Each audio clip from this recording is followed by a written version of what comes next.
Hello friends, today we will discuss the new subject of Transfer of Property Act 1882.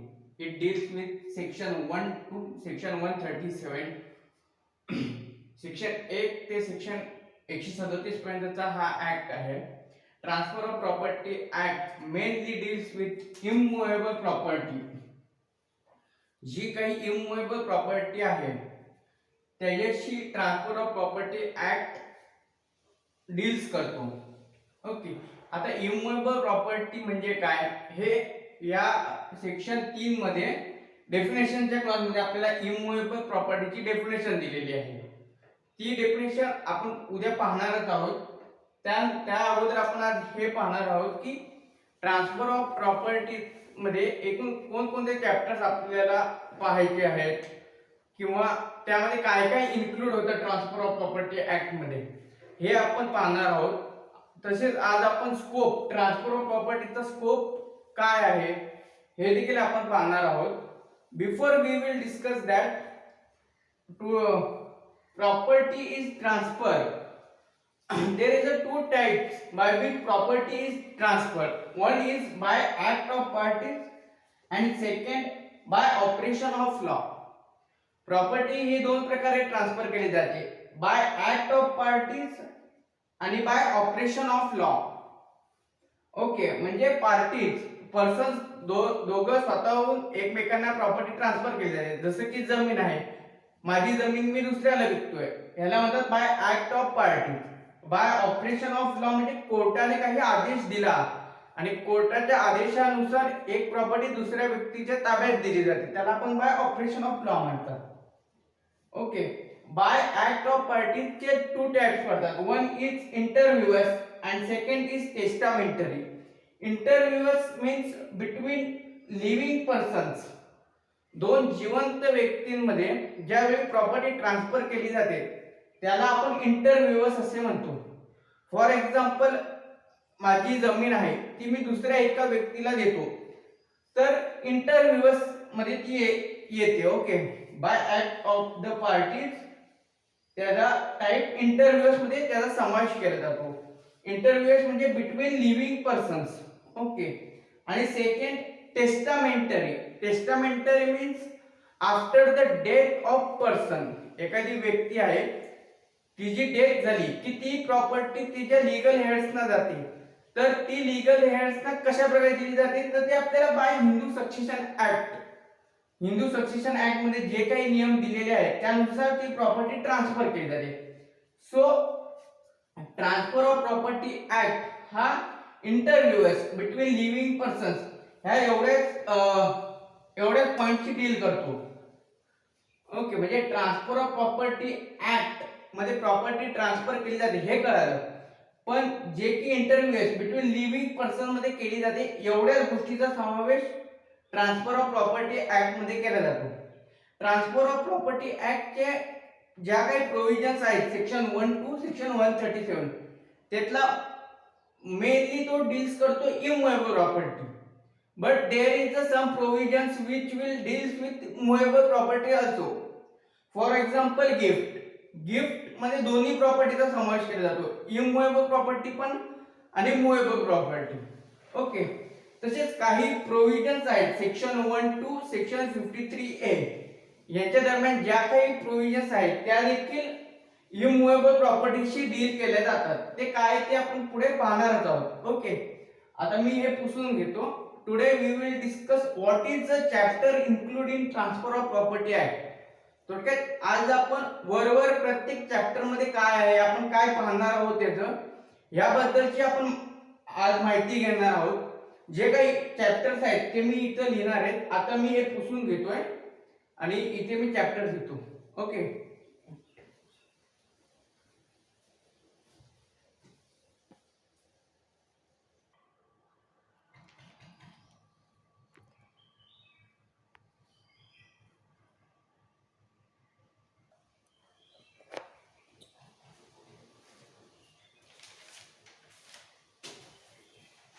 So आता आपण transfer of property act मध्ये काय काय chapters आहेत ते आपण इथे पाहणार आहोत. So transfer of property act 1882 म्हणजे पहिला चॅप्टर हा प्रिलिमिनरी ऍस्पेक्ट आहे. मग त्यामध्ये हा ऍक्ट कुठे कुठे ऍप्लिकेबल केला जातो, त्याच्यामध्ये कोणकोणत्या महत्त्वाच्या definition. For example immovable property. Immovable प्रॉपर्टीची डेफिनेशन ही सेक्शन 3 मध्ये दिली जाते. ओके. त्यानंतर attestation. What is the definition of attestation? What is the definition of actionable claim? यांची डेफिनेशन आपल्याला सेक्शन 3 मध्ये सांगितली आहे. इमूव्हेबल प्रॉपर्टीची डेफिनेशन ही जरी सेक्शन 3 मध्ये दिलेली असली तरी जनरल क्लॉजेसचा ऍक्ट जो आहे सेक्शन 3 सबसेक्शन 27 जो आहे तो देखील आपण यामध्ये पाहणार आहोत. प्रिलिमिनरी ऍस्पेक्ट मध्ये इमूव्हेबल प्रॉपर्टी शिकते वेळी. Okay. Second, general principle. Section 5 to section 53A या हा section 5 to section 53A deals with general principle. तर जनरल प्रिन्सिपल मध्ये काय काय येतं बघा. त्याच्यामध्ये येतं property which may be transfer.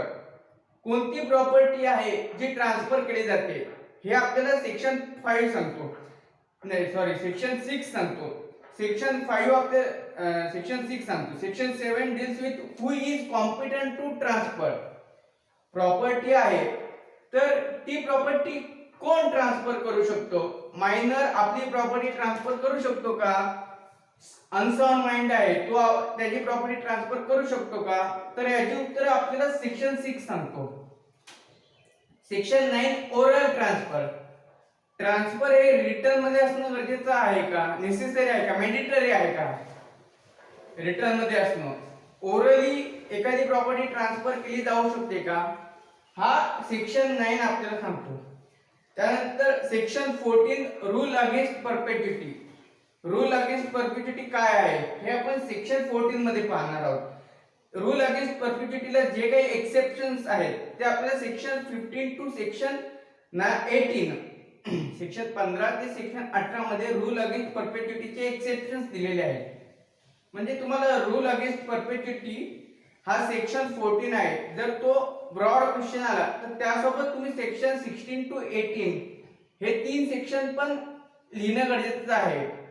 Okay. फक्त सेक्शन 15 लिहून फायदा नाही त्याच्यामध्ये 16 टू 18 असे ते 4 सेक्शन तुमचे. जर का तो क्वेश्चन 8 मार्काला आला, मोठा क्वेश्चन आला 8 किंवा 16 मार्काला आला तर ते 4 सेक्शन तुमच्या आन्सर मध्ये येणं गरजेचं आहे. ओके. त्याच्यानंतर येतो vested interest and contingent interest. Section 19 to 21. Okay. म्हणजे आपण याच्या हे जे सेक्शन 5 टू 53A आहे याच्यामध्ये जे महत्त्वाचे टॉपिक आहे ते मी तुम्हाला ओरली सांगतोय. इथं आता एवढी लिहायला जागा नाहीये त्याच्यामुळे मी तुम्हाला ते ओरली सांगतोय. ते जे टॉपिक मी आता बोलतोय ते आपण नंतर पुढे जाऊन डिस्कस करणार आहोत. Okay. Wasted interest and contingent interest हे सेक्शन 19 टू 21 आपल्याला सांगतो. ओके. त्याच्यामध्ये आपण पाहणार आहोत त्याचं मीनिंग काय आहे, त्याचं नेचर काय आहे. वेस्टेड इंटरेस्ट आणि कंटिजेंट दोन वेगवेगळे आहेत. वेस्टेड इंटरेस्ट वेगळा आणि कंटिजेंट इंटरेस्ट वेगळा. त्याच्यामध्ये कोणकोणते महत्त्वाचे पॉइंट आहेत, त्या दोन मध्ये डिफरन्स काय आहे हे देखील आपण पाहणार आहोत. त्याच्यानंतर सेक्शन 25 सांगतो कंडिशनल ट्रान्सफर. कंडिशनल ट्रान्सफरची डेफिनेशन आपल्याला सेक्शन 25 मध्ये दिलेली आहे. सेक्शन 35 आपल्याला सांगतो doctrine of election. Doctrine of election हा एक महत्त्वाचा कन्सेप्ट आहे ट्रान्सफर ऑफ प्रॉपर्टी ऍक्ट जी की सेक्शन 35 मध्ये दिलेली आहे. ती आपण पाहणारच आहोत. त्याच्यामध्ये मोड्स कशा प्रकारे इलेक्शन केले जातं तर त्याचे दोन प्रकार असतात, एक एक्सप्रेसली आणि इम्प्लाइड. इम्प्लाइडचे 3 पॉइंट्स पडतात ते आपण त्यावेळेला डिस्कस करणार आहोत. त्यानंतर पुढे कंडिशन्स काय इलेक्शनच्या वगैरे हे देखील आपण त्यामध्ये पाहणार आहोत. सेक्शन 41 आपल्याला काय सांगतो ऑस्टेन्शिबल ओनर. ऑस्टेन्शिबल ओनर म्हणजे काय, ती प्रॉपर्टी ट्रान्सफर कशा प्रकारे केली जाते हे आपल्याला सेक्शन 41 सांगतो. Section 43 unauthorised person. Unauthorised person म्हणजे काय, त्याला प्रॉपर्टी ट्रान्सफर कशा प्रकारे केली जाते, तो प्रॉपर्टी ट्रान्सफर करू शकतो का ज्याला ऑथॉरिटी नाही असा पर्सन, तर ते आपल्याला सेक्शन 43 मध्ये सांगितलं आहे. सेक्शन 44 सांगतो को ओनर. ट्रान्सफर बाय को ओनर तीन चौघ भाऊ आहेत तर को ओनर जो आहे तो आपली प्रॉपर्टी ट्रान्सफर करू शकतो का? पहिली गोष्ट, को ओनर आणि जॉइंट ओनर यांच्यामध्ये डिफरन्स काय हे आपल्याला माहित असणं गरजेचं आहे. What is the difference between को ओनर अँड जॉइंट ओनर हे आपण सेक्शन 44 शिकतेवेळी पाहणार आहोत. ओके, त्याच्यानंतर सेक्शन 52 डॉक्ट्रिन ऑफ लीज पेंडन्स म्हणजे एखादी लिटिगेशन दावा कोर्टामध्ये पेंडिंग आहे तर अशा वेळेला तुम्ही ती प्रॉपर्टी ट्रान्सफर करू शकता का? तुम्हाला जर ती प्रॉपर्टी ट्रान्सफर करायची झाली तर त्याच्यासाठी काय काय पॉइंट आहेत ते आपण डॉक्ट्रिन ऑफ लीज पेंडन्स सेक्शन 52 मध्ये पाहणार आहोत. Section 53 fraudulent transfer. सेक्शन 53 आपल्याला फ्रॉड्युलंट ट्रान्सफर विषयी सांगतो. Okay, 53A doctrine of part performance.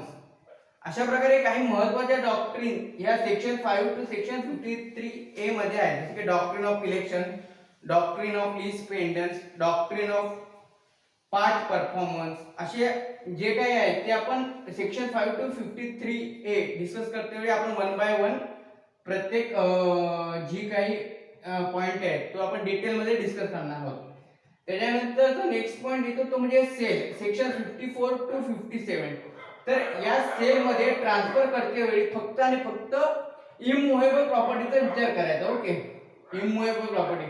तर याचे सेक्शन 54 टू 57 च्या खाली प्रॉपर्टी सेल करते वेळी कोणकोणत्या गोष्टी महत्त्वाच्या आहेत ते आपण पाहणार आहोत. त्यानंतर सेक्शन 58 टू 99 सर्वात मोठा topic transfer of property act मधला सर्वात मोठा टॉपिक जर कोणता असेल तो मॉर्गेज. मग मॉर्गेज म्हणजे काय? सर्वात पहिल्यांदा question, mortgage. What is the meaning of mortgage? Definition of mortgage और mortgagee. Definition of mortgage deed. What is the rights of mortgagor and mortgagee. What is the duties of mortgagor and mortgagee. Kinds of mortgage. असे वेगवेगळे प्रश्न मॉर्गेजच्या topic मध्ये आपल्याला पाहायला भेटतात. शिवाय त्यामध्ये 3-4 डॉक्ट्रिन देखील आहेत. For example doctrine of marshalling, doctrine of redemption, doctrine of subrogation. अशा 3-4 महत्त्वाच्या कन्सेप्ट या मॉर्गेजच्या टॉपिक मध्ये आहेत. तर हे जे काही आहे ते आपण वन बाय वन मॉर्गेजचा टॉपिक डिस्कस करते वेळी ते डिटेल मध्ये आपण पाहणार आहोत. त्यानंतर charge, section 100 to 104. Okay, what is the difference between mortgage and charge. हा एक आपण क्वेश्चन पाहणार आहोत. मॉर्गेज आणि चार्ज मध्ये काय फरक आहे.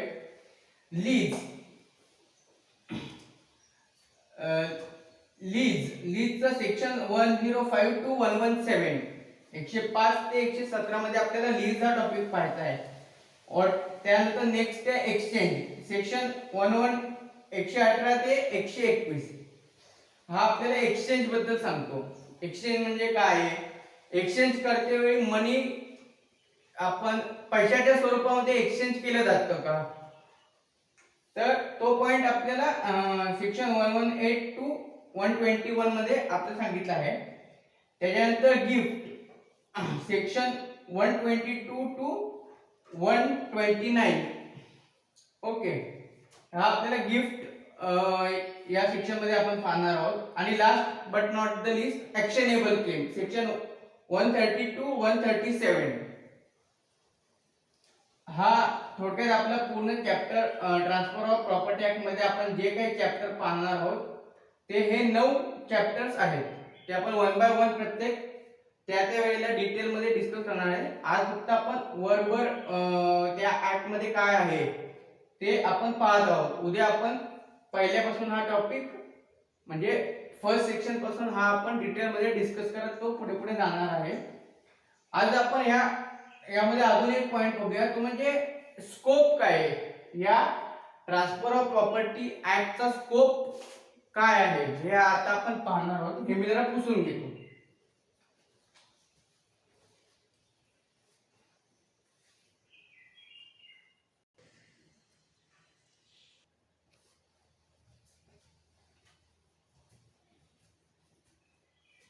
So now we will discuss scope of transfer of property act, short मध्ये मी टीपी ऍक्ट केलंय, ट्रान्सफर ऑफ प्रॉपर्टी ऍक्ट. तर या ऍक्टचा स्कोप काय आहे? तर फर्स्ट पॉइंट काय आहे, नॉट एक्झॉस्टिव्ह. म्हणजे exhaustive means this is not a complete code, it deals with only transfer by act of parties. जे ट्रान्सफर फक्त पार्टीज मध्ये झालेला आहे त्यांच्याशीच हा ऍक्ट डील्स करतो. एक्झॉस्टिव्ह म्हणजे कंप्लीट कोड जो असतो, जसं की आयपीसी हा कंप्लीट कोड झाला, सगळे ऑफिसचा समावेश त्यामध्ये केलेला आहे आणि त्या ऍक्ट शिवाय आपल्याला दुसरं काही बघायची गरज नसते, तो कंप्लीट कोड झाला. दिस इज नॉट एक्झॉस्टिव्ह म्हणजे हा ऍक्ट काय पूर्णपणे ऍक्ट नाही, कंप्लीट ऍक्ट नाही. तर it does not include transfer bye operation of law. Operation of law च्या नुसार जी काही प्रॉपर्टी ट्रान्सफर केली जाते त्यांचा समावेश टीपी ऍक्ट मध्ये केला जात नाही, जे की आपण याआधी डिस्कस केलेला आहे. ओके, त्याच्यामुळे हा ऍक्ट एक्झॉस्टिव्ह नाहीये. जर operation of law, transfer bye operation of law याचा समावेश जर टीपी ऍक्ट मध्ये झाला असता तर हा ऍक्ट एक्झॉस्टिव्ह झाला असता, कंप्लीट. ओके, त्याच्यानंतर it mainly deals with immovable property. हे बघा, TP act mainly deals with, हा शब्द महत्वाचा आहे, मेनली. ओके, मेनली म्हणजे मुख्यत्वे करून, mainly deals with immovable property. TP act चे काही सेक्शन हे मुव्हेबल प्रॉपर्टीशी देखील डील्स करतात. So mainly deals with immovable property असे इथे लिहिलेलं आहे. Certain provisions are not applicable to Muslim person आहे, तो मुस्लिम आहे ना. Certain provisions are not applicable to Muslim person म्हणजे यामध्ये अशा काही प्रोविजन्स आहेत ज्या की मुस्लिम पर्सनला लागू होत नाही. त्या प्रोविजन्स काय आहेत ते आपण त्या प्रोविजन डिस्कस करते मी तुम्हाला सांगेन की बाबा ह्या प्रोविजन ह्या मुस्लिम पर्सनला ऍप्लिकेबल होत नाही. जसं की गिफ्टची जी काही प्रोविजन आहे ती मुस्लिम पर्सनना ऍप्लिकेबल होत नाही.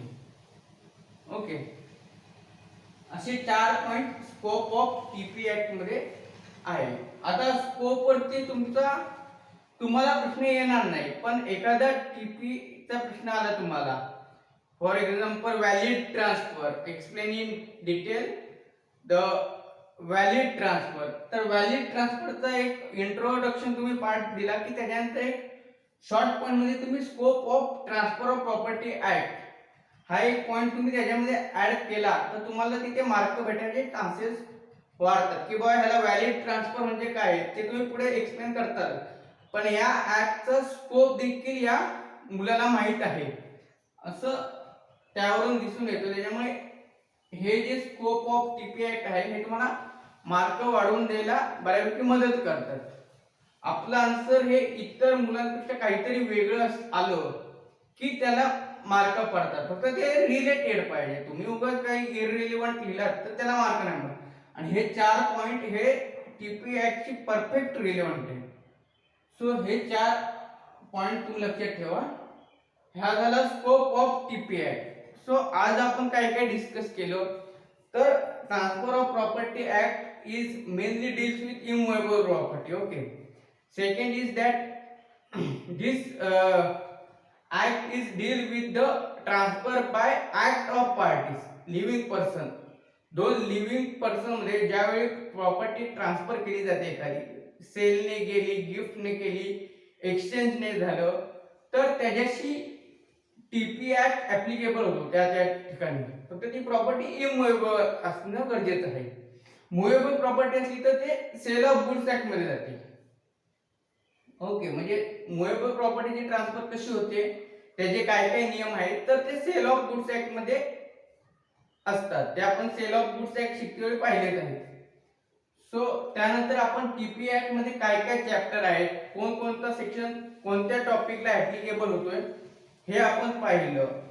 सेक्शन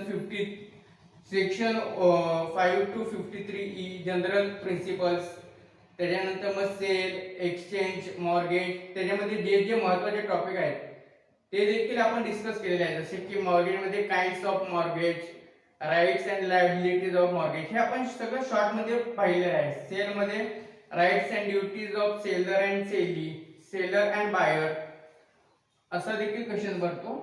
सो आज आपण हे शॉर्ट मध्ये डिस्कस केलेलं आहे.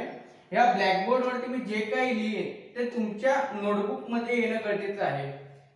कारण की बहुतेकशी मुलं विचारणार, सर तुम्ही मला आम्हाला नोट्स देणार आहेत का वगैरे. तर तुम्ही हे जे पॉइंट मी इथं लिहितोय ते तुम्ही तुमच्या वहीमध्ये लिहिले ना तर त्याच्या बाहेर तुम्हाला काहीच विचारणार नाही, याची गॅरंटी मी देतो.